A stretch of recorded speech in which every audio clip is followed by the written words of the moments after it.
If you are a woman and you have been dreaming of adoption or fostering, adopting from foster care, and your husband is not on board, this story today is going to inspire you, because if you're anything like me, I also wanted to foster for a very long time, and it took a while for my husband to come on board.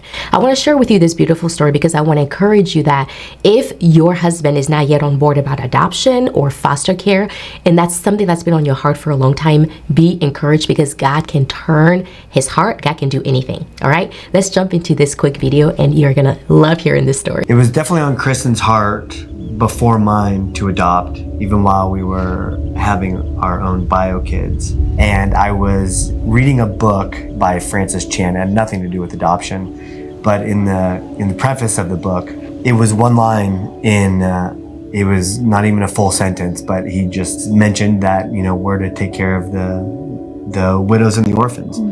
And it's a line in the Bible that I've read multiple times, but it was something about that time where I just stopped in my tracks and I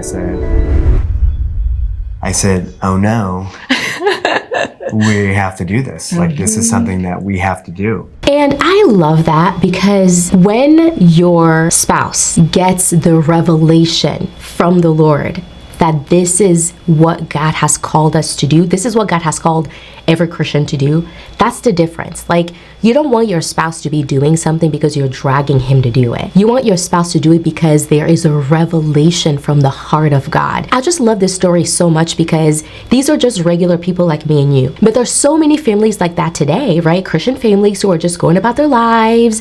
You've got your 2 or 3 children and you're working and you're just hanging out and enjoying life. And it's like, why should I even think about foster or adopting? I already have my 3 kids that I'm trying to juggle.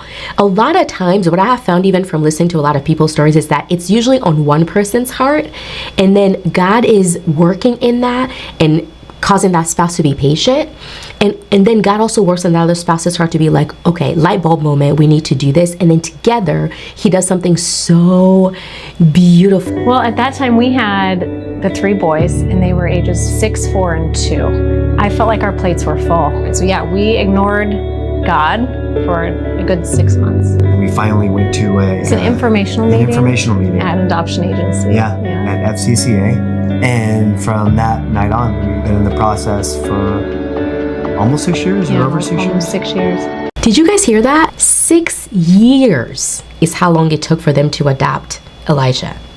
6 years, okay?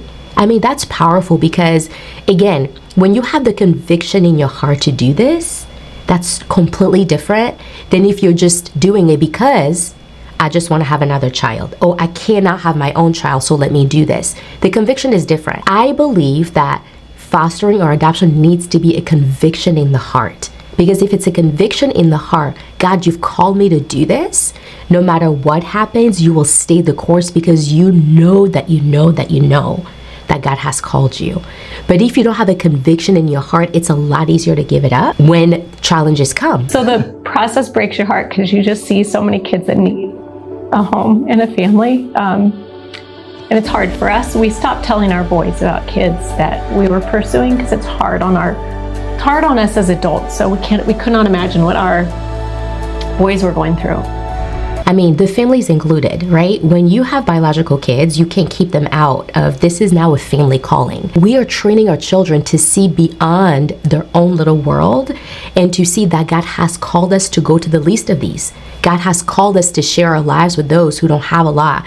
God has called us to not only think about ourselves and our own interests, but to look to others' interests as well. So she calls me and she's crying to me on the phone. She says, Elijah needs a family. It's Thomas's half brother. We can't take him. Can you please adopt him? Can you please take him? And of course, I'm like, yes, yes, we'll take him. So I ran outside to Eric and I told Eric the news, and he was in disbelief. So Eric and I remember praying very specifically, God, if you want him to be a part of our family, break down every earthly barrier. Just demolish every barrier. And it wasn't but a couple hours later, we get a phone call saying that the Virginia social worker birth mom and Elijah are going to get on an airplane the next morning. You know how they were talking about how they were pursuing so many other kids, but like it seems like nothing was happening? Because I truly, truly believe that God He knows the child or children that needs your home, that needs your personality, that needs your temperament. When we look at adoption, that we're fostering that way, it makes all the difference because God knows how to match. He is the best matchmaker. I mean, I know that the caseworkers try to do the best, and I know that adoption agencies try to do their best with matching, but God is the best matchmaker. He knows which child and which family, which birth mom that He wants to connect you with for forever. We've been praying for him specifically all those years.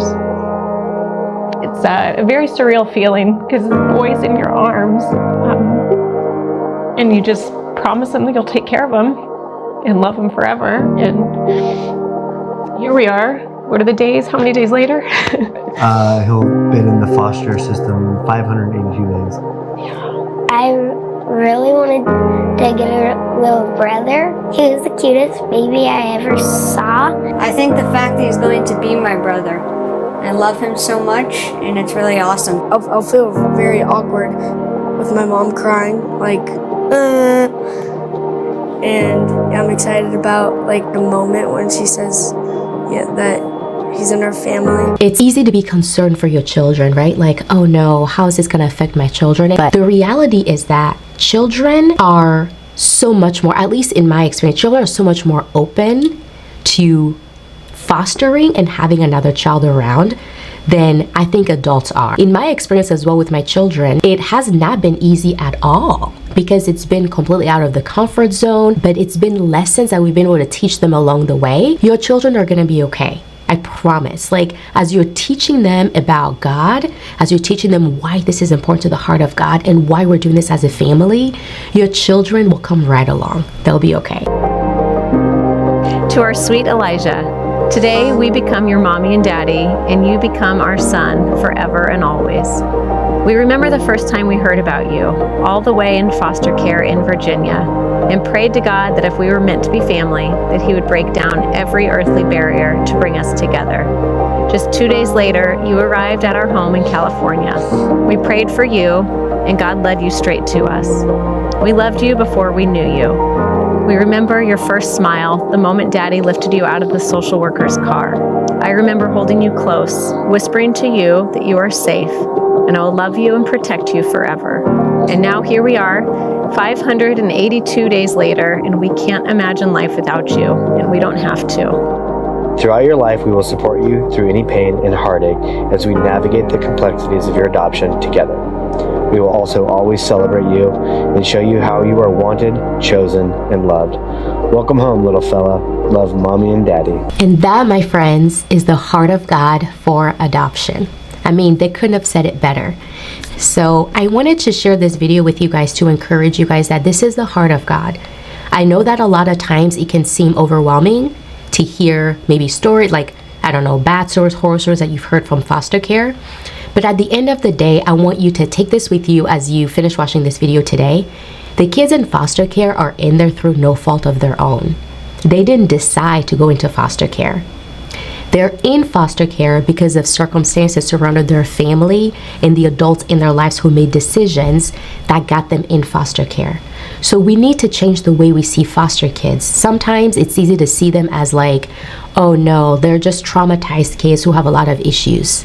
Well, that's a very, very small percentage of the kids in foster care actually who have wild behaviors. It really is. And it takes a specialized, trained, professional to really help those kids. The majority of the kids in foster care are like our foster kids. They just got put in foster care because their parents were doing something they weren't supposed to, and now they just need a family to love on them. So if God is tugging on your heart wow, I need to do this, I want to invite you to join our community called Kingdom Adoption Community. The link is going to be below in the description box. Come join us as we continue to talk about why it's so important for us as Christians to join the fight in foster care, to be involved in foster care and adoption, and why our voice as the church needs to be heard louder than ever in America regarding fostering and adoption. All right? And hopefully I'll see you in that community. Thanks for watching. I'll see you in the next video.